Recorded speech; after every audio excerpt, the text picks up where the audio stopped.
இன்றைக்கு நான் சுவாரஸ்யமான 2 புத்தகம் சொல்ல போகிறேன். அதை படிக்க வேண்டிய ஆக்கள் யாருன்னு சொல்லி சொன்னால், லவ் பண்ணி கொண்டிருக்கிற ஆக்கள் அல்லது புதுசாக கல்யாணம் முடிக்க போகிற ஆக்கள், கல்யாணம் முடிக்கிறதுக்கு முதல் கட்டாயம் படிக்க வேண்டிய 2 புத்தகம். ஒரு புத்தகம் வந்து men of from Mars women of from வீனஸ்ன்னு சொல்லி இந்த புத்தகமும், அடுத்த புத்தகம் வந்து கழிவறை இருக்கின்ற இந்த புத்தகம்.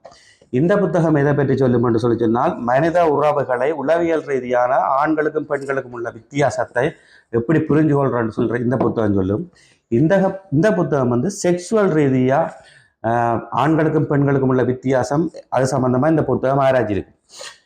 இந்த புத்தகத்தை நான் இன்னும் கொஞ்சம் தெளிவாக சொல்றேன்டால், ஆண்கள் வந்து செவ்வாய் கிரகத்திலிருந்து புவிக்கு வந்த வேண்டும், பெண்கள் வந்து வெள்ளி கிரகத்திலிருந்து புவிக்கு வந்ததால ஒரு கற்பனையா நினைக்கிறதால ஆண்களின் நட உட பாவனை கலாச்சாரம் அவைட்ட மொழி அவைட்ட எதிர்பார்ப்பு திங்கிங் பேட்டர்ன் அப்படியே சுத்தமாக பெண்கள்லேருந்து வித்தியாசப்பட்டிருக்கு.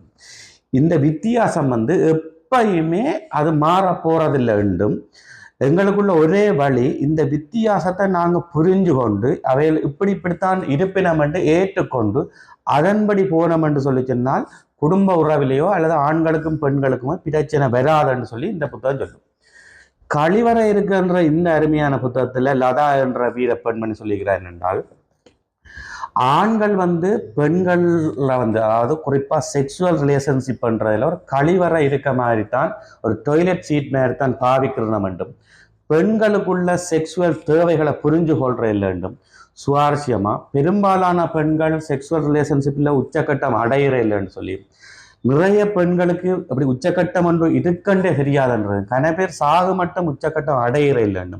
குறிப்பா சில ஆண்களுக்கு வந்து அல்லது பெண்களுக்கு கிளிட்டோரஸ் என்ற ஒரு செக்ஸுவல் ஓகன் இருக்குன்னு சொல்லி தெரியாதுன்ற போன்ற பல சுவாரஸ்யமான விஷயங்கள் சொல்லப்பட்டிருக்கு.